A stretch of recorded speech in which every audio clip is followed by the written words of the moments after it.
They told me my cooking made them sick.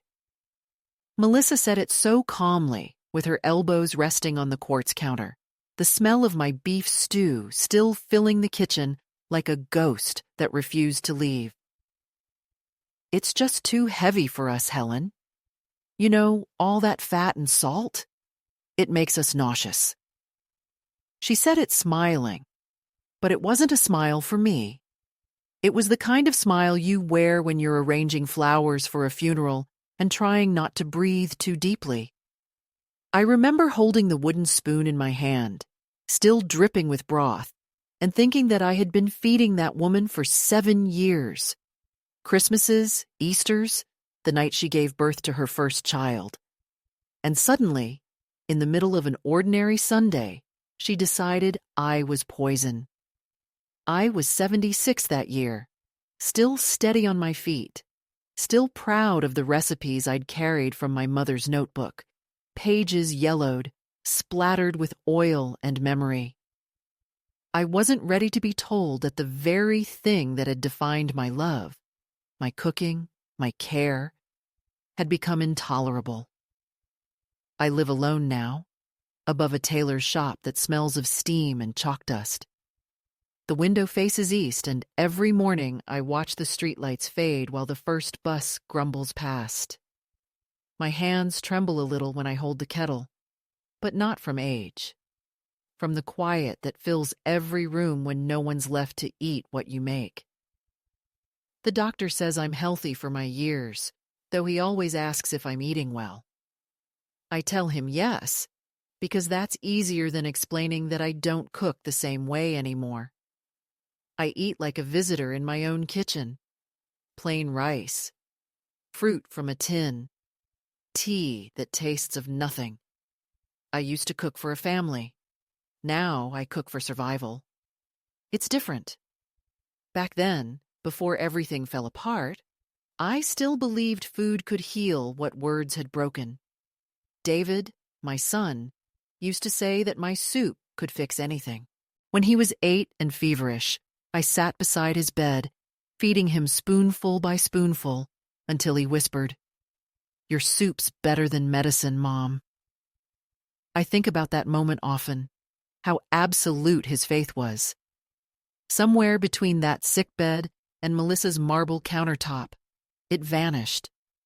He began to trust labels instead of instincts, calories instead of care.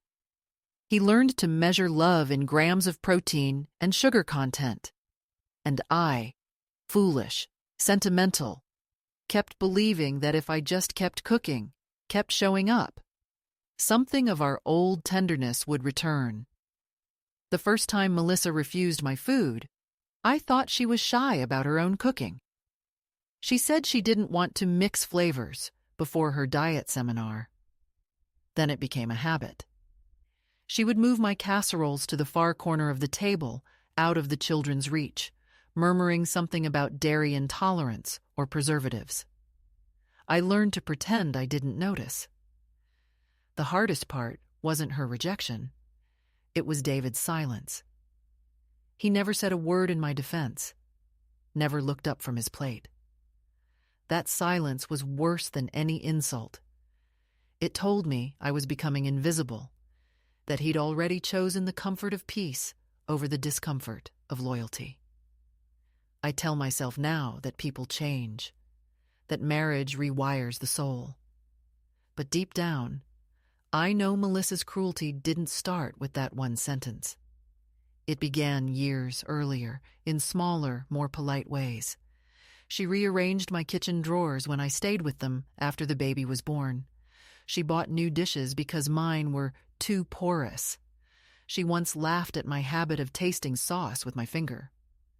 "That's so old-fashioned," she said, wiping the counter as if I'd left something dirty behind. I thought she was just nervous, trying to establish her territory. But over time, I saw it wasn't nerves. It was conquest. Every smile, every "let me help you with that," every little correction chipped away at who I was allowed to be in my son's house. When she said my cooking made her sick, she was only putting words to what she'd been practicing for years. She wanted me gone. And what stung most wasn't her rejection, but how familiar it felt. My whole life I've been easy to set aside. I was the middle child in a house too small for everyone's dreams. I married young, buried my husband early, raised my son with what I had. There was always someone deciding what space I could occupy. But I thought, naively, that motherhood bought permanence, that love earned me a chair at the table I helped build.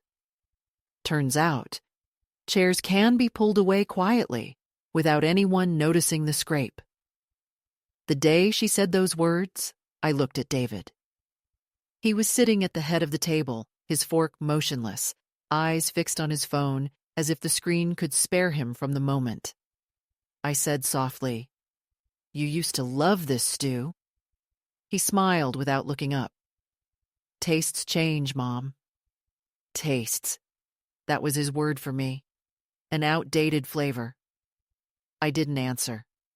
I just went to the sink, rinsed the spoon, and left it to dry. My reflection in the window looked foreign, like a woman who'd stayed too long at someone else's dinner party. Later that night, I walked home through the drizzle. The city lights blurred like smeared paint, and every step echoed with the thought that maybe they were right. Maybe I no longer belonged to their world. My shoes squeaked. My coat smelled of onions and defeat, and somewhere inside me, something began to loosen. Not break, not yet. Just loosen, the way an old thread starts to slip from a hem. I didn't cry. I'd done enough of that in other years.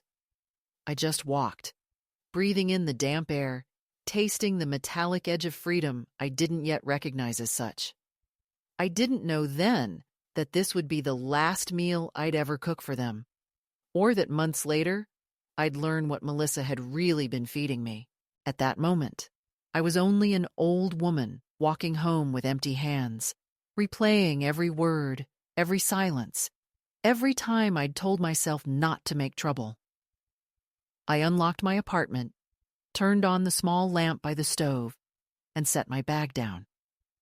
The air was still, the kind of stillness that comes after something invisible has shifted. I sat at the kitchen table and stared at my hands. Hands that had chopped, kneaded, stirred, comforted. And I wondered how long it takes for love to turn toxic. When people talk about betrayal, they imagine shouting, slammed doors, tears. But sometimes betrayal comes as softly as a compliment, as quiet as a polite smile over a poisoned meal. It comes disguised as family. That night, I made tea and drank it slowly, tasting nothing. I looked around my kitchen, at the jars of spices lined up neatly, at the empty chair across from mine, and I said aloud, "Maybe they're right. Maybe my cooking really does make them sick." The sound of my own voice startled me. It wasn't self-pity. It was discovery. The first honest sentence I'd spoken in years. I didn't yet know what it meant, but I knew something inside me had begun to change. I'm telling you this now because stories like mine don't make the news. No one writes headlines about quiet poison, about the slow starvation of being unwanted. They only see the surface, the polite daughter-in-law, the busy son, the cheerful grandmother who chooses to live alone. They don't see the little deaths that happen long before the body gives out. But I do. I live with them. And if you ever hear someone say, "Your cooking makes me sick," listen carefully. It might not be the food that's the problem. It might be that your love has become inconvenient. And that, I've learned, can be deadly. It was 2 weeks after that Sunday when the real fracture began, though I didn't recognize it at first. It started, as these things often do, with something small, something so ordinary it could have passed unnoticed if not for the way it made the air in the room change. I had brought over a casserole, chicken and rice. The same recipe that once filled our house with warmth during the years when money was thin, but laughter was plentiful. Melissa opened the door in her pale yoga clothes, her hair twisted into a perfect knot, and for a brief second, I thought she might thank me. Instead, she looked at the dish like I had placed a dead bird in her hands. "Oh," she said flatly, "I wish you'd called first. We're trying something new. No grains, no animal fats." I told her gently that it was just a small portion, that David always loved it. She smiled, the kind of smile that freezes at the edges. He used to. People change. Then she set the dish down on the floor beside her shoes, as if it might leak contagion onto her countertops. I remember standing there with my coat still buttoned, feeling suddenly very cold, and saying, "I only wanted to surprise you." She replied, "That's the problem, Helen. Surprises can be stressful." When David came in from the garage, I thought perhaps he would laugh, break the tension, say something kind. Instead, he looked at me the way people look at fragile antiques, with a cautious pity that has no warmth in it. "Mom," he said, "Melissa's been having stomach issues. We're adjusting what we eat. It's not personal." He always said that when he wanted me to accept something cruel, "It's not personal," as if anything done in the name of family could be detached from the heart. I nodded and told them I understood, but inside I felt the slow crawl of shame, the kind that doesn't explode but seeps, staining everything quiet and familiar. That night, I returned home with the casserole untouched. The street outside my building smelled of fried onions from the kebab shop downstairs, a smell that made me ache with memory. I put the dish in the refrigerator and sat at the table staring at it. I couldn't throw it away. It felt like discarding a piece of the past. The next morning, I warmed a small portion for myself and ate it in silence. The rice was tender, the chicken soft, but something about it tasted different, as if grief had seasoned it. I tried to convince myself it was only sadness, not the faint bitterness on my tongue. A week later, David called. His voice was polite, distant, the tone he used with clients. "Mom, Melissa thinks you should take it easy for a while. You've been over a lot lately, and the kids are adjusting to school. Maybe we can just have Sunday calls for a bit." I said nothing for a long moment. I could hear the faint buzz of the television in the background, Melissa's voice saying something I couldn't catch. He waited for me to protest, but I didn't. I said, "If that's what makes her comfortable." He exhaled with relief. "It's temporary," he said, but we both knew that temporary has a way of hardening into forever. The first Sunday I didn't visit, I made stew anyway. Habit is a powerful ghost. I laid out the ingredients: carrots, celery, onions, bay leaf, everything that once built a home out of hunger. As the pot simmered, I found myself setting the table for 3 without thinking. When I realized what I'd done, I stood there staring at the empty plates and felt a wave of humiliation so physical it made me dizzy. I poured the stew into containers and took them down to the homeless shelter 2 blocks away. The volunteer who accepted them said, "God bless you, ma'am." I almost laughed. God bless me. For what?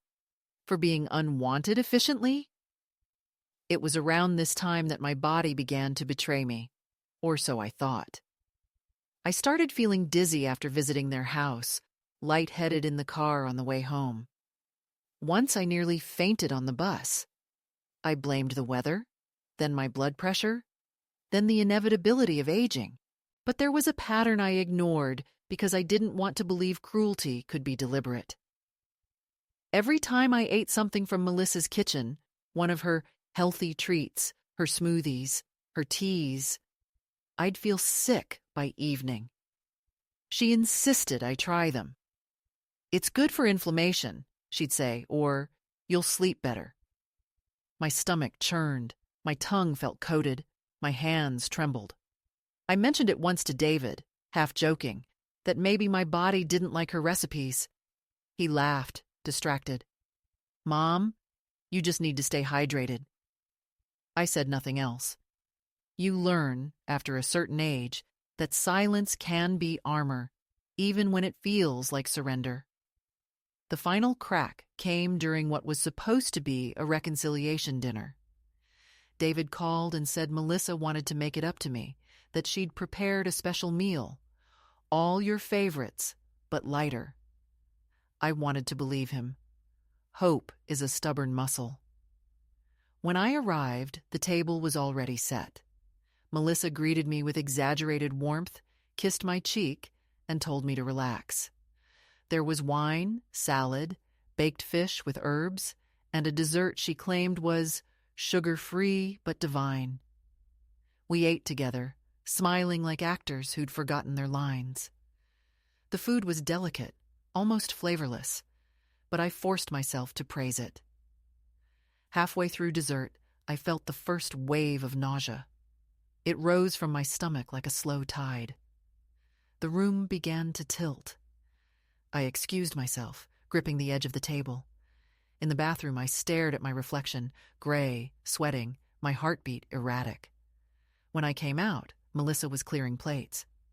"You all right?" she asked, her tone smooth, uninterested. I nodded, my throat burning. "Maybe the fish didn't agree with me." She smiled faintly. "It was organic. Sometimes older digestion systems react to purer food." Older digestion systems. She said it like diagnosis, like verdict. David drove me home. The ride was quiet, except for the sound of rain against the windshield. When we reached my building, I said softly, "David, have you ever felt sick after eating at home?" He frowned, confused. "No, why?" I shook my head. "No reason." He looked at me with the uneasy affection people reserve for the fragile. "Mom, you've got to stop worrying so much. Melissa's doing her best." He said it like a command. I wanted to tell him that doing her best felt like dying slowly, but the words stayed lodged behind my teeth. He waited for me to promise not to worry, so I did. I promised. Then I watched his car disappear into the rain. That night, I vomited until dawn. My body shook so violently I thought my heart might give out. By morning, the mirror showed a stranger. Skin sallow, eyes sunken. I sat on the edge of the bed clutching the sheet and whispered, "Something's wrong." Saying it aloud made it real, and real was terrifying. I called my doctor, who ordered blood tests, but everything came back within normal range. He suggested stress, diet, age. Everyone always blames age. He told me to drink chamomile and rest. Rest from what? From being erased? The next week, I stayed away from their house, telling them I needed time to recover. I expected guilt, at least a flicker of concern, but none came. David sent a short text. "Hope you feel better. Melissa says probiotics might help." That was all. No visit, no phone call, just advice filtered through her voice. I realized then that I could collapse and no one would notice until the leftovers spoiled. Something inside me hardened quietly, a seed of resolve forming where trust used to live. I might have let it end there, might have accepted the slow fade into loneliness, if not for a chance conversation at the church charity drive. A retired nurse named Evelyn was sorting canned goods beside me. She noticed my pale complexion and asked if I was unwell. I told her it was just something I ate. She said, half joking, "If it keeps happening, save a sample and get it tested. You'd be surprised what turns up in food these days." I laughed politely, but her words lodged in me like a splinter. That night, I opened the refrigerator and stared at the last container of Melissa's organic stew. The smell was faintly chemical. I sealed it in a bag and placed it in the freezer. I told myself it was absurd, that I was becoming paranoid. But something deeper whispered otherwise. It would take weeks before I found the courage to ask Evelyn for help. But in that moment, as the freezer door clicked shut, I felt the air shift again. The quiet cruelty of that house, the dizziness, the careful diet changes, the way David's concern always came secondhand. It all began to align into a shape I could no longer ignore. The casserole on the floor, the untouched meals, the polite exiles, these were preludes. The real betrayal was not that they stopped eating what I made. It was that they started feeding me something that wasn't meant to nourish at all. I didn't know it then, but that casserole, the one she refused to bring inside, would become the last safe thing I ever cooked under her roof. Everything after that was poisoned in ways I couldn't yet name. That night, I lay awake listening to the hum of the refrigerator, to the faint rattle of bottles in the cupboard, and I thought about how betrayal never announces itself with thunder. It seeps quietly, spoonful by spoonful, until the body learns to mistake the ache for love. The quiet worsening arrived the way winter does in a year that refuses to admit it is already cold, one shallow degree at a time, until you notice the breath leaving your mouth in little ghosts and realize the season has changed without raising its voice. And that is how the days began to tilt after the bank papers I refused to sign, after the clinic confirmed the anesthesia mistake, and the part of me that had always been polite slid back from the edge and watched with new, careful eyes. The first sign was trivial on its face. A small, varnished box where I used to keep my spare keys vanished from the bowl by the door and reappeared 2 days later under a folded dish towel in a drawer that I never used. And when I asked my daughter-in-law if she had seen it, she smiled with an indulgent patience that made my throat burn and said perhaps I had reorganized and forgotten.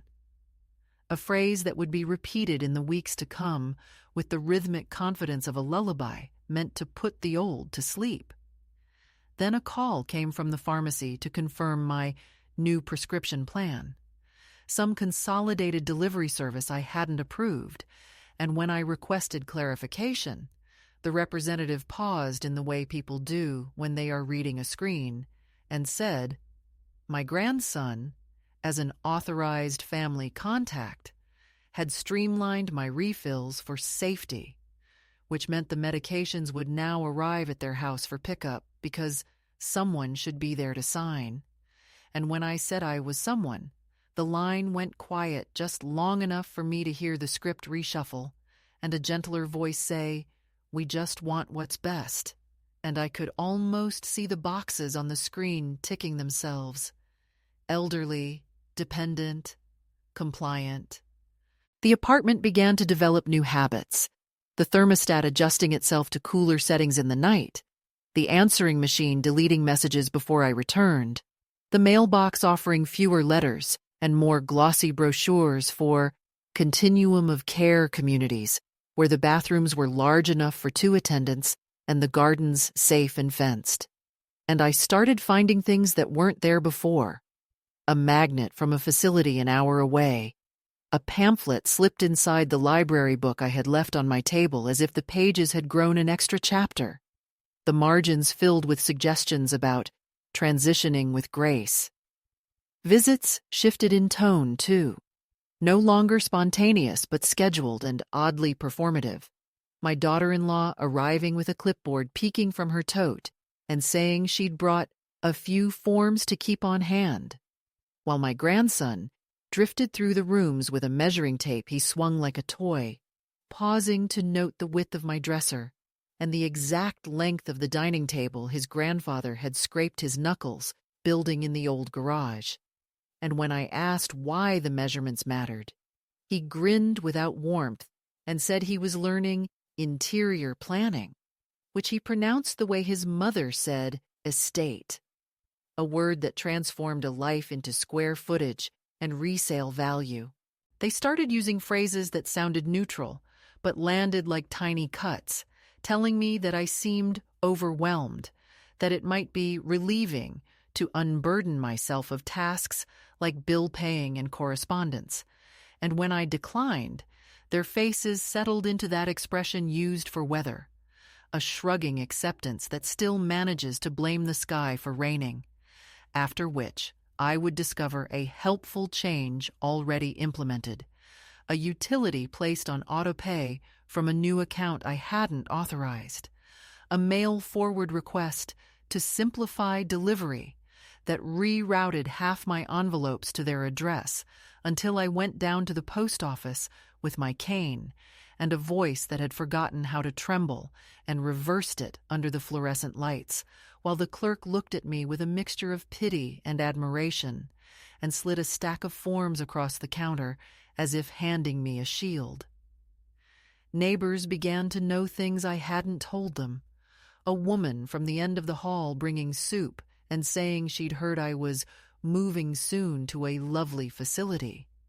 And when I asked who told her, she laughed the way people do when gossip dresses as care and said everyone knows these things eventually. The building hums. And I thought of the operating room hum, the way machines keep rhythm for any story you want to set against them. And I realized a new chorus had already started outside my door. A song with my name in the refrain, sung by people who had never once carried my groceries up the broken elevator, or sat with me when the winter light pressed its blue shoulder against the window. The small indignities multiplied, not catastrophic enough to rally the cavalry, but relentless in their erosion. The kind of drip that carves stone, like the day my bus pass was missing, and I arrived late to the library, only to find a message waiting from a social worker who had stopped by my apartment unannounced at my family's request to conduct a routine wellness check, which is a phrase that means you are a suspect in your own deterioration and must provide alibis in the form of crisp answers and steady gaze. And when she returned the next morning with a smile as precise as a ruler, I made her tea and told her the date, the governor's name, the prescription dosages, the year my husband died, the Latin motto of the convent school, where I learned to diagram sentences, because syntax, like a will, is a way of putting things in order so no one can move them after you leave the room. She left with a pamphlet anyway, and an expression I recognized from my days at the city office, where I filed permits and watched men explain to me that my own handwriting was wrong, an expression that says the file is open and waiting to be filled by someone with a better story. And I understood that if I did not narrate myself daily, line by deliberate line, other mouths would do it for me in a language that erased my subjecthood, that made me an object on a checklist beneath smoke alarm battery replaced and above estate inventory initiated. On Sundays, they began driving me to their house after church with the reasoning that I must be lonely, and the afternoons unfolded like polite interrogations disguised as family time, with a plate of sliced fruit on the table and a laptop open nearby, where tabs multiplied for downsizing strategies, senior safety, and how to talk to resistant elders, while a television murmured about real estate and a glass jar on the mantel collected coins labeled vacation fund in my grandson's blocky handwriting. And I wanted to ask if the fund included my dining table, my ring with the missing emerald, my years, but I found my mouth too careful around the words, and so I watched them perform their care while I practiced breathing like a patient in recovery who has learned that the muscle most likely to atrophy is the one that forms the sentence, no. The mail kept bringing its small rehearsals of my absence. An invitation to a tour of a facility where the brochures featured gray-haired women smiling at puzzles. A corporate letter thanking me for considering transfer of beneficiary status. A congratulatory note addressed to my daughter-in-law for becoming primary contact. And in response, I began making my own rehearsals of presents, copying documents at the library and placing originals in plastic sleeves, opening a post office box whose key I hung from a ribbon inside my blouse like an amulet, moving certain photographs into the hollow behind the stove panel, the way other women hide cash in a freezer, telling the pharmacist I would pick up in person, and that any family member who spoke for me had better bring me along or walk out without the bag. And each time I did one of these small, defiant things, I felt the balance shift a fraction, like the level in those spirit tubes carpenters use to find true center, the bubble trembling toward equilibrium, even as hands pressed down on one end of the board. My daughter-in-law reacted by turning up the warmth in her voice and the speed of her plans, calling to say she'd booked tours just so we can see options, leaving voicemails in which she lingered on the words, "your comfort," the way salespeople linger on limited time, arriving with a tray of neatly labeled folders containing printouts she had highlighted in cheerful colors. And when I mentioned I had an appointment of my own, she tilted her head the way a pediatrician does, before telling a child that the needle will sting just a little, and asked with whom, her pen poised, as if my answer were a misbehaving fact she could correct. The first escalation was not a fight, but a narrowing corridor, a steady ushering toward the door with smiles and brochures, the same corridor I had felt on the gurney when voices, thinking themselves unobserved, agreed to divide my life like a pie they had baked by the sweat of their entitlement. And the more I replayed that whisper, the more I noticed its cousins in ordinary sentences. How "we'll handle it" means give us the papers. How "you deserve rest" means stop resisting. How "we love you" can be bent into the shape of a gentle hand at your back, pushing you into the van. They have already warmed up for the drive to a place with wide hallways and a calendar of crafts. In the late afternoons, when the laundromat below my window exhaled the smell of warm soap and coin metal, I sat at my table and wrote lists on yellow pads, not of objects to give or keep, but of sentences I wanted to remember when the chorus grew loud again. I pay my own rent. I set my thermostat. I choose my doctor. I decline the tour. I am not a beneficiary while breathing. I am the owner of my hours. And under those I wrote the petty things they could never inventory. The way sunlight stains the spider plant's leaves a richer green at noon. The precise crack in the teacup where my lips have learned to land so as not to bleed. The rhythm of my own walk to the library. 4 lights, a bakery, a dog that barks twice, a corner with a lamppost that leans, the left turn at the brick church whose bell is always 3 minutes late. Small coordinates that map the country of a life still inhabited. When sleep thinned, I heard new sounds beneath the old ones. The cautious footfall of doubt. The hushed conference of plans in the hallway outside my apartment when they thought I could not distinguish their silhouettes through the peephole. And each sound taught me a lesson I should have learned sooner. That kindness without respect is only choreography. That concern without consent is a seizure in polite clothing. That love which requires your disappearance is a ledger. And you are the asset marked ready to liquidate. And because the evening was growing long and the season had settled fully, I folded my lists, slid them into the pocket of my navy coat, and stood to make tea, telling myself that even when roads funnel you toward one direction, there is always a small path punched through the hedge by those who refused to be hurted. And if my hands shook as I held the kettle, it was not fear, but a rehearsed energy. The tremor before the note. The old instrument remembering the music it had not yet finished playing. It was early spring when the thaw came, both in the weather and in me. The snow had melted into thin, gray rivers along the gutters, the sky still heavy, but no longer cruel. And I remember standing by my window one morning, watching a pair of pigeons peck at the last patch of ice on the sidewalk. For the first time in months, I didn't feel entirely numb. Something inside me, some stubborn pulse of will, was beginning to stir again. It wasn't courage yet. Courage comes later, when you believe you deserve safety. What I felt was closer to curiosity, a quiet insistence that I look more closely at the life I had allowed to become so small. I started walking to the park every day, slowly at first, then farther each time, until my body began to remember what air felt like when it wasn't heavy with fear. I would sit on a bench near the pond with a notebook on my lap, pretending to write grocery lists.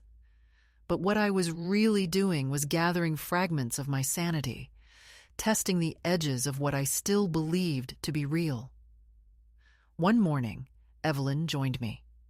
She sat down beside me without asking, a thermos in her hand, her presence steady and unhurried. She told me the lab report was still with her friend, that she'd asked for confirmation from a second technician. "You were right to doubt," she said. "There's a pattern, an antihistamine in all the samples. Not lethal, but enough to make you chronically ill." I listened, though I already knew. What I hadn't known, what she told me next, was that repeated exposure could mimic the symptoms of dementia in older adults: confusion, weakness, loss of balance.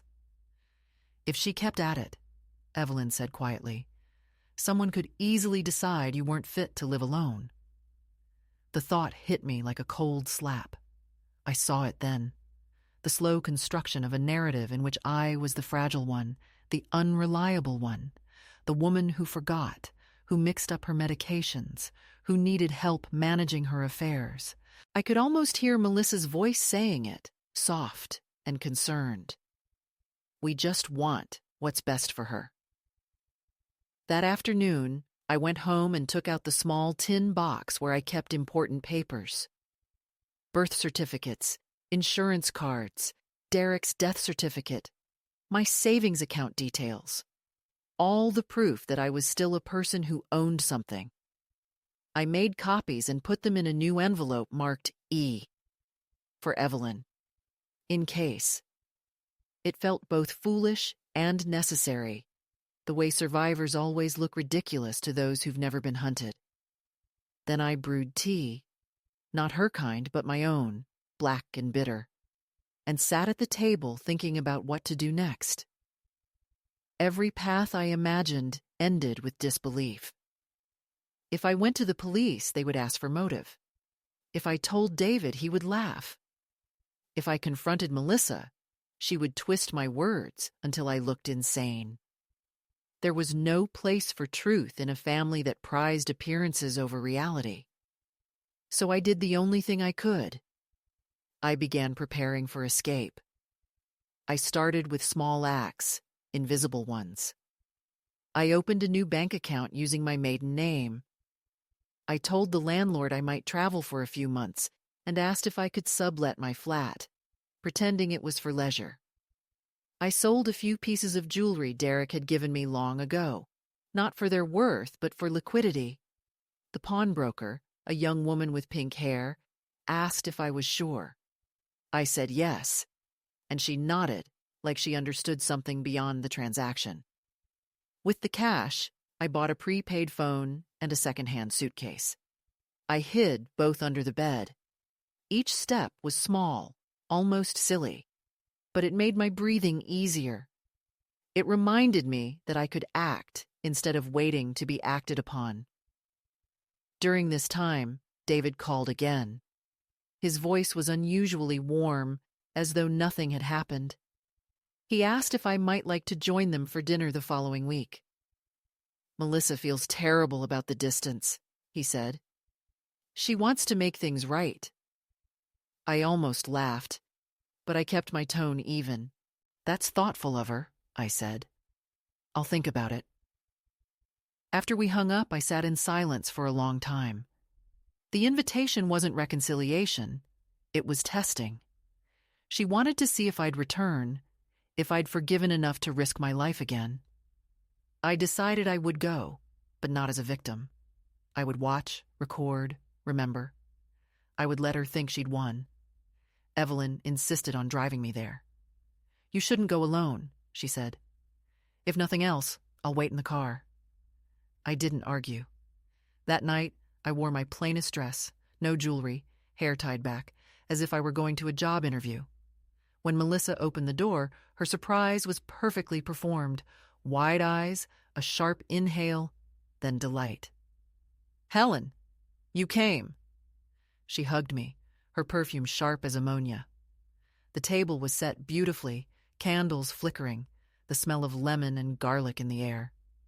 David poured wine and looked relieved.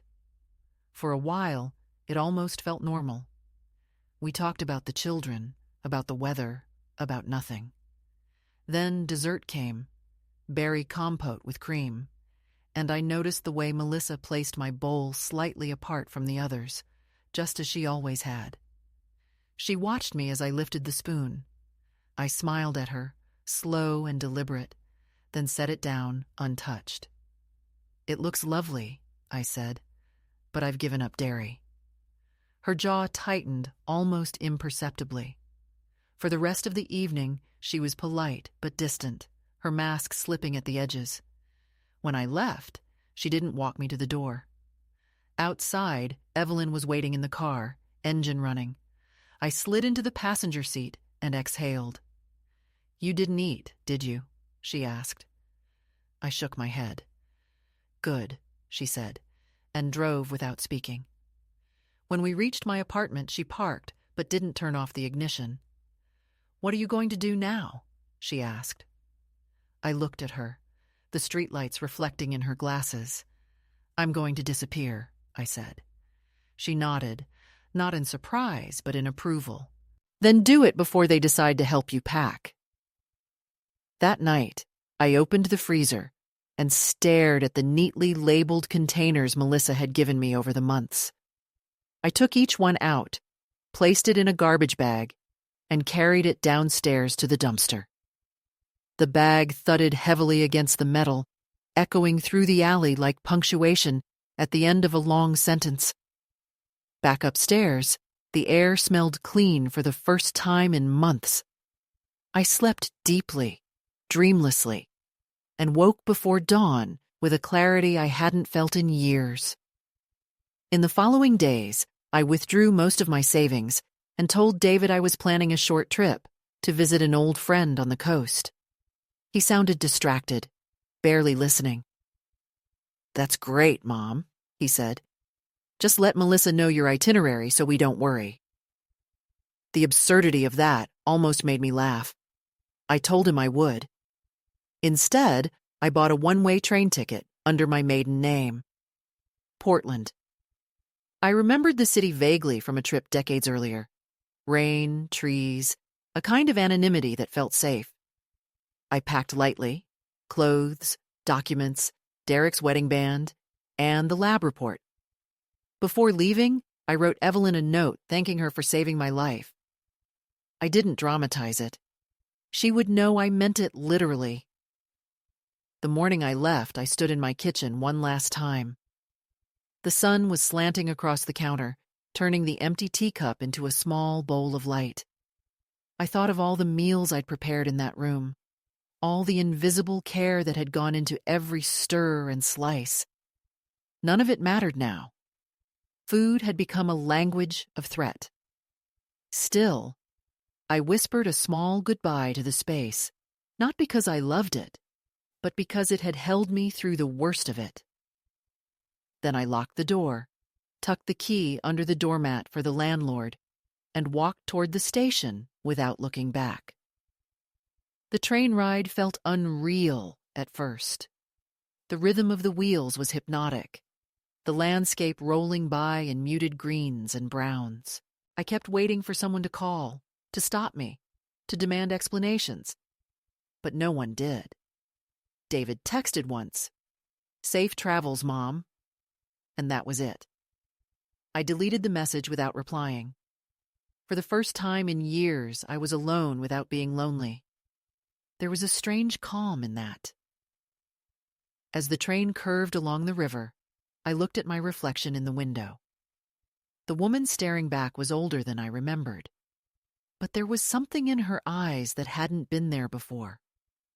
A faint, steady light, like the glint of a blade finally sharpened. When the train pulled into Portland, the sky was drizzling, and the air smelled of rain and cedar. I stepped onto the platform with my small suitcase and felt an unfamiliar ease in my chest. No one was waiting for me, and that was the point. I walked to a cheap motel near the station, paid cash for a week, and collapsed onto the narrow bed. The room smelled of cleaning fluid and old curtains, but it was mine. That night, I opened the window and listened to the rain. It wasn't the sound of loneliness anymore. It was the sound of escape. In the morning, I bought a local newspaper from the corner store and circled a few rental listings. A woman named Joyce was offering a room for a quiet tenant, no drama. It sounded perfect. When I called, her voice was brusque but not unkind. "You clean? No boyfriends? Pay on time?" she asked. "Yes," I said. "Then come by at 4. I smiled as I wrote down the address. That day marked the midpoint of my life's last act, though I didn't know it then. Everything before had been endurance, everything after would be reclamation. The old me, the woman who apologized for existing, who accepted poison with a smile, had boarded that train and died somewhere between the second and third stop. The woman who stepped off at Portland was someone else entirely. I didn't yet know her name, but I trusted her.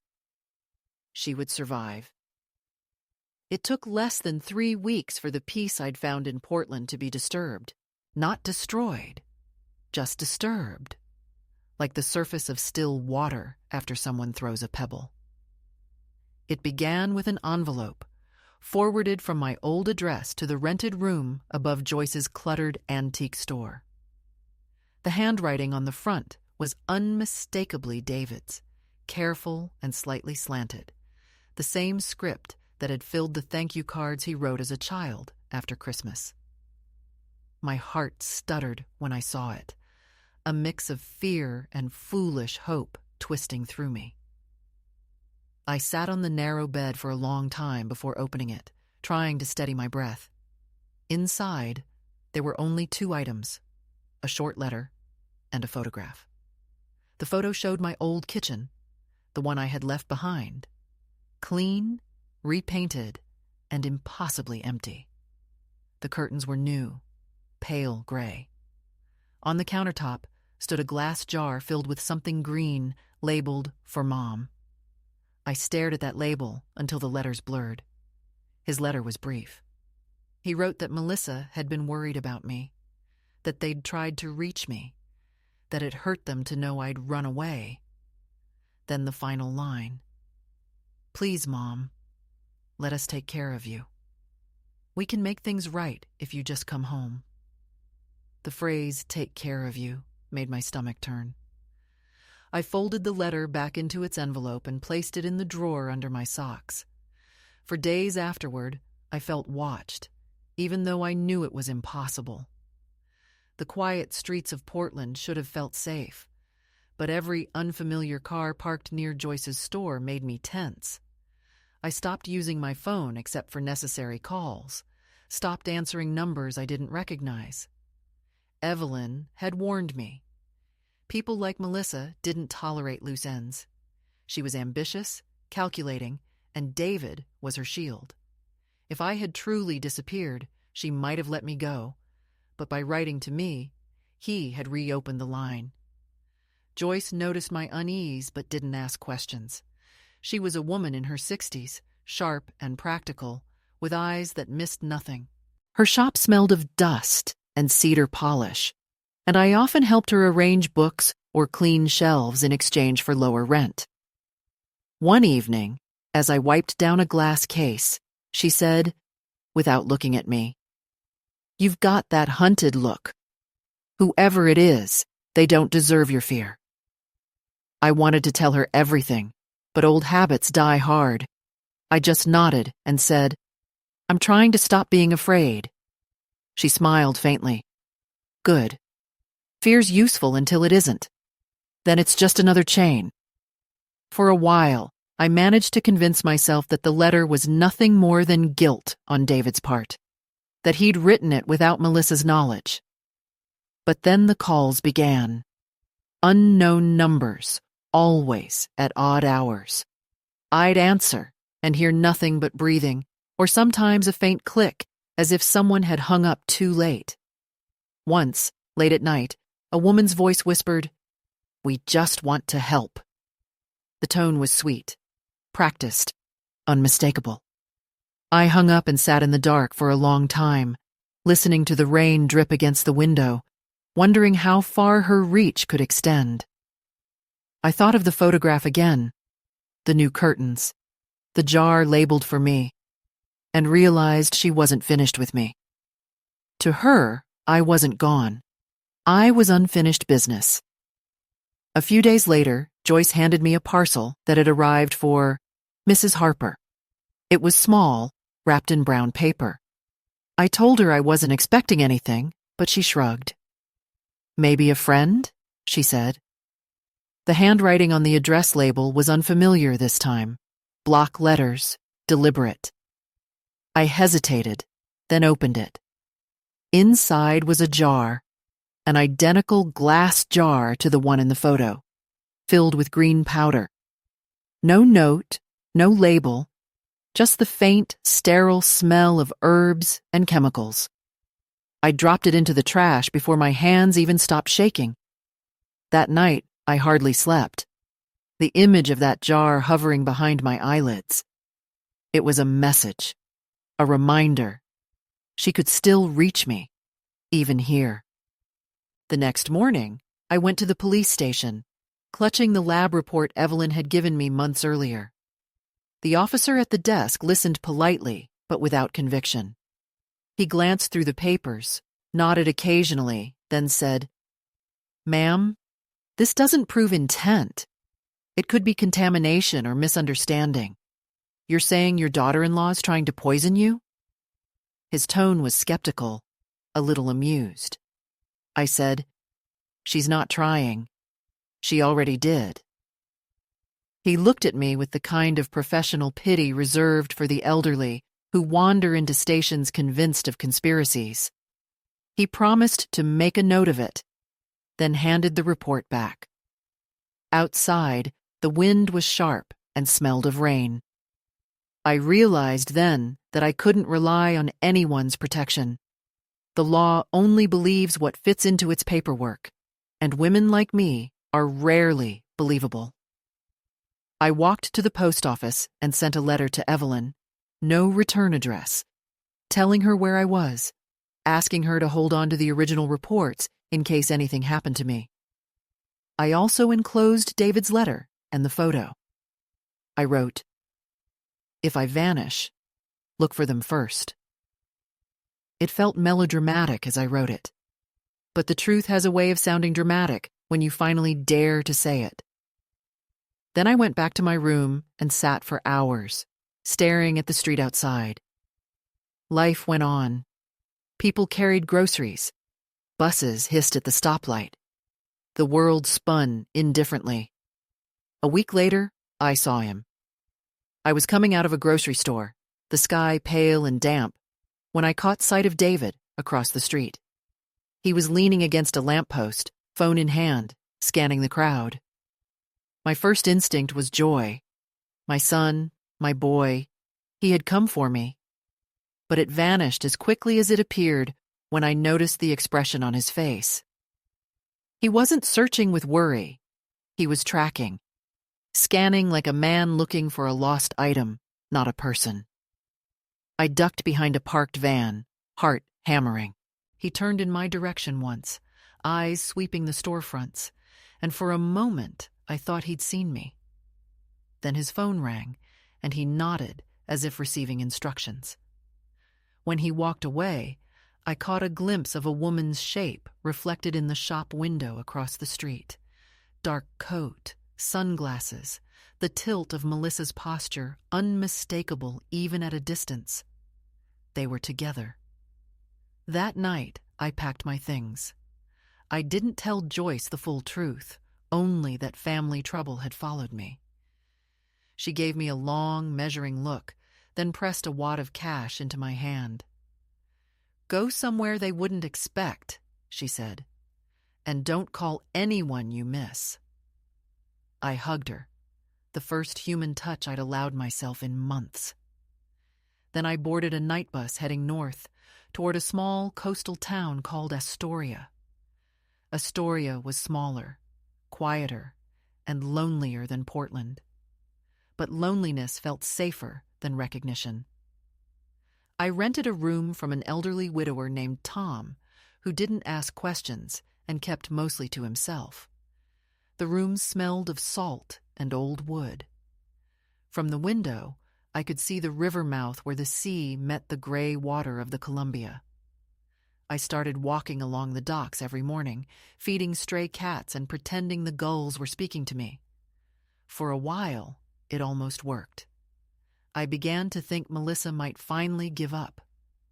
But people like her don't surrender. They strategize. One afternoon, Tom mentioned casually that a young woman had come by asking for me. "Said she was your niece," he said, frowning. "Pretty thing. Dark hair. Drove a white car." My heart froze. "Did she leave a name?" He shook his head. "No, but she gave me this." He handed me a folded note, written in that same elegant handwriting I'd once admired. "You can't hide forever, Helen. Families always find their own." I burned the note in the sink, watching the paper curl and blacken, but the words stayed in my head. I knew then that she wouldn't rest until I was discredited, until I was a story about a poor, confused old woman who ran from imaginary threats. That was how women like her survived, with credibility, with charm, with control of the narrative. If I wanted to be safe, I would have to destroy that control. The first step was collecting everything: letters, test results, Evelyn's correspondence, the photographs. I organized them into a binder, each page labeled meticulously. I began writing my account, not just for me, but as record, as evidence. Every incident, every symptom, every humiliation. It wasn't revenge, it was documentation, the weapon of the disbelieved. Once the pages were filled, I made 3 copies and mailed them to different addresses. One to Evelyn, one to a lawyer's office I found online that specialized in elder abuse, and one to the Medical Licensing Board where Melissa still worked as a dietitian. I didn't sign my name on the last one, but I included enough proof that they would have to investigate. After sending the packages, I waited. Weeks passed. The sea grew rougher, storms rolling in from the Pacific, waves slamming against the rocks below my window. I started sleeping with the lamp on, afraid of what darkness might bring. Then, one morning, I woke to pounding on the door. It was Tom, holding a newspaper, his face pale. "You'd better see this," he said. The article was small, buried in the local section. Dietitian under review for professional misconduct. There was no mention of me, no details, just the implication that something had been uncovered. My hands trembled as I held the paper. I didn't feel triumph, only relief, cold and fragile, like the first breath after surfacing from deep water. but victory has a way of provoking retaliation. That evening, I found my window slightly ajar. Nothing was missing, but on the table lay a single envelope, unmarked, containing only a photograph of David. He was standing outside some office building, looking tired, older. On the back, in neat handwriting, were the words, "Look what you've done." I sat down slowly, the room spinning. For the first time, I understood the full cruelty of her mind. She wasn't just punishing me, she was turning him into collateral. She wanted me to feel responsible for his suffering, to retreat into guilt so she could reclaim her power. That night, I couldn't stop crying. I thought of David as a child, his small hand in mine, the way he used to sleep with his cheek against my arm. I had loved him more than my own life. But love, when wielded by the wrong people, becomes a weapon. Melissa had poisoned him long before she poisoned me. She'd fed him narratives of pity and duty until he believed them. He didn't see me as a victim. He saw me as a burden. Realizing that was like losing him a second time. The next morning, I made my decision. I wasn't going to run anymore. Running had kept me alive, but it had also kept me silent, and silence is a kind of complicity. I spent the day writing one final letter to David. It was neither apology nor accusation, but confession of what had happened, what I'd endured, and what I refused to endure any longer. I told him I loved him, but I would not protect him from the truth. I included copies of the reports, the photographs, and ended with a line that had haunted me for months. A son who allows someone to harm his mother is no longer a son, only a witness who refused to intervene. When I mailed it, I didn't include a return address. I walked along the pier afterward, watching the gulls circle above the gray water, and felt strangely calm. Whatever came next would come, but it would find me standing, not hiding.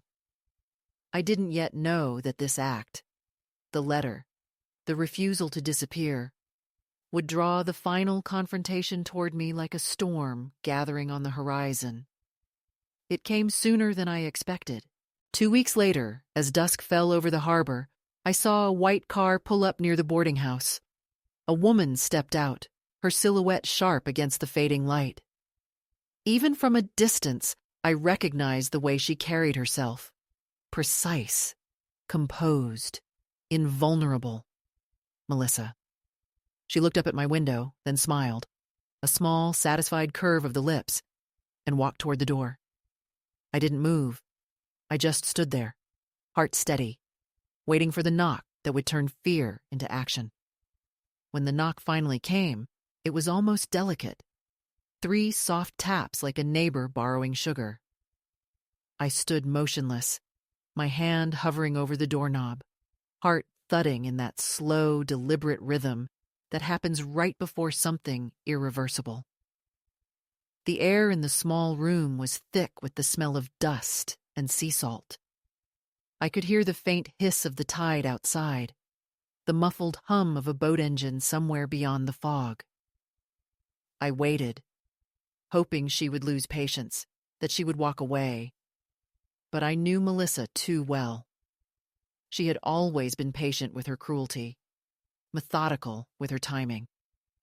She knocked again, a little louder this time. "Helen," she called through the door, her voice perfectly composed, low and warm. "I just want to talk. You've made a mistake, and I came to help fix it." I almost laughed. Help. The same word she used when she offered to help organize my medications, when she helped by throwing away my cooking. Help, in her mouth, meant control, meant erasure. I stepped back from the door, forcing my voice steady. "You shouldn't be here, Melissa." She paused, then said, "Then let me in, and I'll leave once you've heard me out." I thought about calling the police, but what would I tell them? That my daughter-in-law, elegant and articulate, had shown up to apologize?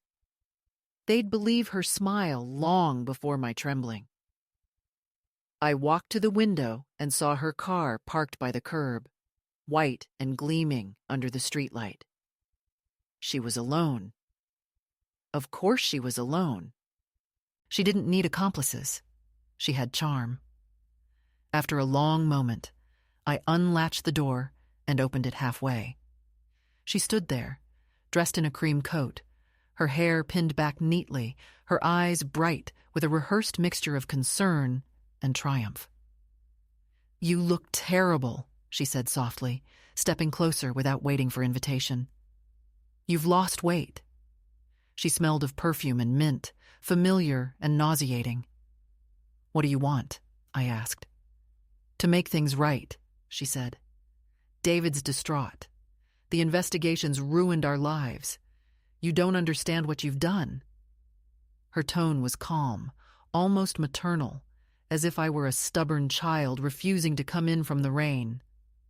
I watched her mouth move and realized she wasn't here to apologize. She was here to reclaim control of the story, to convince me to retract, to play the role she'd written for me.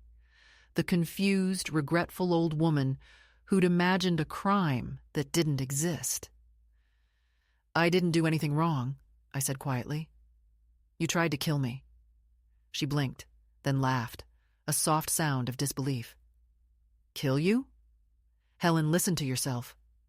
You've been unwell for months. Those tests you keep clinging to? They're inconclusive. You've been manipulated by that woman, Evelyn, or whatever her name was. She filled your head with nonsense." She stepped closer, lowering her voice. "David doesn't know you're here. He thinks you're on some retreat. I came to bring you home before things get worse." Her eyes flickered to the kitchen counter, to the cup of tea I'd left there. "You're not eating properly," she murmured. "You need someone to look after you." I could feel the old instinct rise, to explain, to justify, to soften, but something inside me had calcified since the last time I saw her. I took a step back, toward the small table where my binder of documents lay open. The evidence. My story. "I have everything I need," I said. I sent copies everywhere, to the board, to the lawyers, to David. "Even if you burn this place down, it's too late." For the first time, something shifted in her face. The softness cracked, revealing the steel beneath. "You think anyone believes you," she hissed. "You think your word matters? You're an old woman with no one left to vouch for her. They'll pity you, but they'll never trust you. And when David finally sees how far gone you are, he'll have you committed. That's what happens, Helen. You'll die in a home, muttering about poisoned soup, and I'll bring flowers every Sunday. Out of respect." She stepped closer again, her voice low, almost tender. "Let me take you home before it comes to that." Her hand brushed the edge of the table. I saw her eyes flick toward the teacup, the way a cat's eyes follow a bird. Then she reached into her coat pocket and took out a small bottle of pills, familiar, white-capped, the same brand she used to hand me with those falsely caring instructions. "These are just antihistamines," she said softly, "to calm your nerves." I felt the world narrow to that small bottle, to her painted nails holding it between her fingers. My breath slowed. "Put them down," I said. She smiled. "You're shaking. Let me make you some tea." For a moment I thought she might do it, that she would walk to the kettle, pour the water, slip something unseen into the cup, all while telling me how much she loved me. But I didn't wait. I moved before she could. I grabbed the binder, opened it, and slammed the lab report onto the table between us. "You're already done," I said. "You think your reputation will survive this? You poisoned me, Melissa. Slowly, carefully, and you made him watch it happen. He doesn't even know what you did, but the world will. It's not my word anymore. It's evidence. She froze, eyes darting from the papers to my face, assessing. Then she smiled again, but this time the smile didn't reach her eyes. You always were dramatic, she said, her voice colder now. No wonder he stopped visiting. You make everything about you. I felt the anger rise. Not the wild kind, but the clean, sharp kind that arrives when fear finally burns itself out. You talk about him like you saved him, I said. But you ruined him. You made him small. You took a good man and taught him that cruelty was efficiency. You taught him that love was indulgence. And he believed you because I raised him to be polite to monsters. For a second, she flinched, just slightly. Then she whispered, "You're pathetic." We stood there in silence, two women facing each other across decades of resentment and deceit. Then I did something I hadn't planned. I picked up the small recorder that lay beside the binder, the one Evelyn had given me before I left Portland. I pressed play. The device crackled, then played Melissa's own voice from our conversation. Every word, every threat, every carefully constructed lie. Her eyes widened. "You recorded me?" she said. "You think that'll hold up?" I looked straight at her. "It already has. This is a copy. The others are safe." For the first time since I'd met her, she looked uncertain. Her hands tightened around the bottle of pills, knuckles white. Then she exhaled and set it on the table. "You think you've won," she said quietly. "You haven't. David will never forgive you. When he learns you trapped me, humiliated me, he'll despise you." She stepped toward the door, but I moved aside to block her. "If that's what it takes for him to see the truth, so be it," I said. "He'll survive hating me. At least he'll still be alive to do it." She stared at me for a long moment. Then something in her eyes hardened again. "You don't know how the world works," she said. "Reputation is everything. You think you can destroy me with a few scraps of paper? You'll be forgotten before anyone reads them." I shook my head slowly. "I don't need to destroy you. I just need to be believed once, and I already am." There was a sound then, faint but unmistakable. A car door closing outside, followed by footsteps. She turned sharply toward the window. I hadn't expected anyone, but I recognized the gate instantly. David. He stepped into view, looking tired and bewildered, clutching an envelope in his hand. He had received my letter. When he reached the porch, Melissa's composure shattered for a heartbeat. "You called him?" she whispered. I didn't answer. The knock came again, heavier this time, a man's knock. She turned to me, voice low and frantic. "You don't know what you've done. He'll believe me. He always believes me." I opened the door without looking at her. David stood there, pale, rain on his shoulders, eyes darting between us. "What's going on?" he asked. His voice was smaller than I remembered. "Melissa, why are you here?" She moved toward him quickly, reaching for his arm. "She's sick, David. She needs help.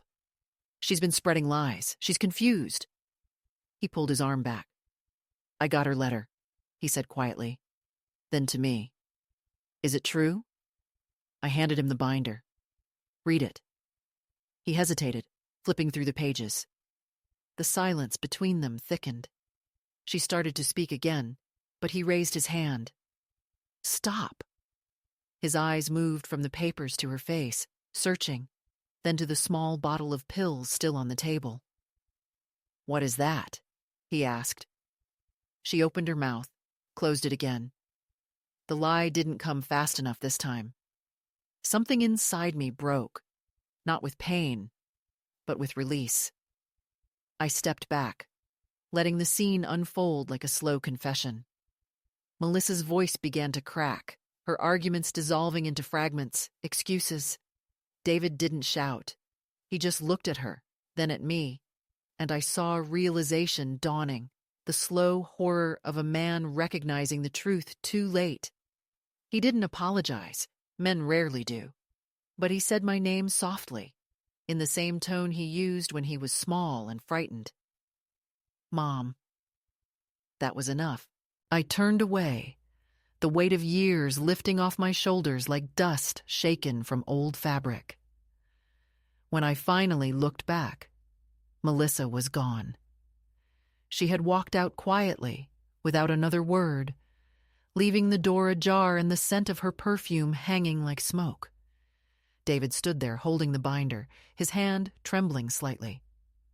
"What happens now?" he asked. I poured myself a cup of tea and sat down. "Now," I said, "we tell the truth." That was the night everything shifted. The next morning, the authorities came, not because of me, but because Evelyn had sent her copies directly to the board and the police after I told her Melissa had found me. The case opened formally within days. David gave his statement, hollow-eyed, broken. Melissa's career unraveled quietly, her license suspended pending investigation. I didn't celebrate. There was nothing to celebrate. Justice, at my age, doesn't taste sweet. It just tastes clean.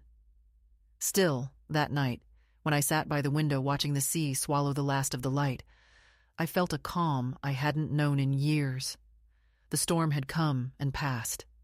The fear was over. What remained was silence. Honest, unthreatening silence. And in that stillness, I realized that surviving was not the same as being alive. Survival had been my weapon. Now, truth would be my inheritance. The sea has a strange way of forgiving everything.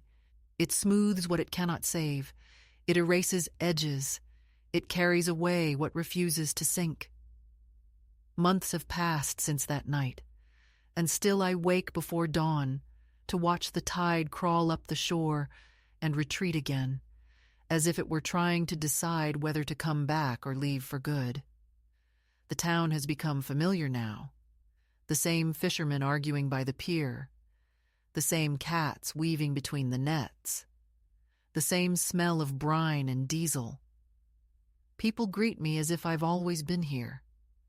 They know me as Mrs. Lane, the quiet widow who rents the attic room above Tom's house and writes long letters she never sends. They don't know that once I was a woman erased inside her own family, a ghost in her son's home, a body fed on poison disguised as kindness. I like it that way. I no longer need to explain who I am to anyone. David writes sometimes. The letters are hesitant, as though each word is a test of permission. He tells me about the children, about his work, about the weather. He doesn't mention her. I don't ask. The investigation ended quietly, as such things often do, with official language instead of punishment. Negligent administration of restricted substances, they called it. She lost her license, not her freedom. I don't know where she lives now, and I've stopped checking. Once, that would have filled me with rage, but anger is a luxury for those who still expect fairness from the world. I'm too old to expect it. What I wanted wasn't vengeance. It was acknowledgement. I wanted the truth to exist outside my mouth, on paper, in daylight. And now it does. That's enough. I keep the binder in a drawer beneath my folded sweaters, the same drawer where I once kept photographs of David as a boy. The pages have begun to curl at the edges, and sometimes, when I reread them, I find it hard to believe the woman in those reports is me. It feels like someone else's tragedy, a story I inherited rather than lived. Maybe that's how survival works. You distance yourself from your own suffering until it becomes an artifact, something you can observe without drowning. The therapist I saw for a few months in Portland used to call it integration. I call it breathing without flinching. Evelyn visits occasionally, usually unannounced. She brings me apples from her garden, always tart and crisp.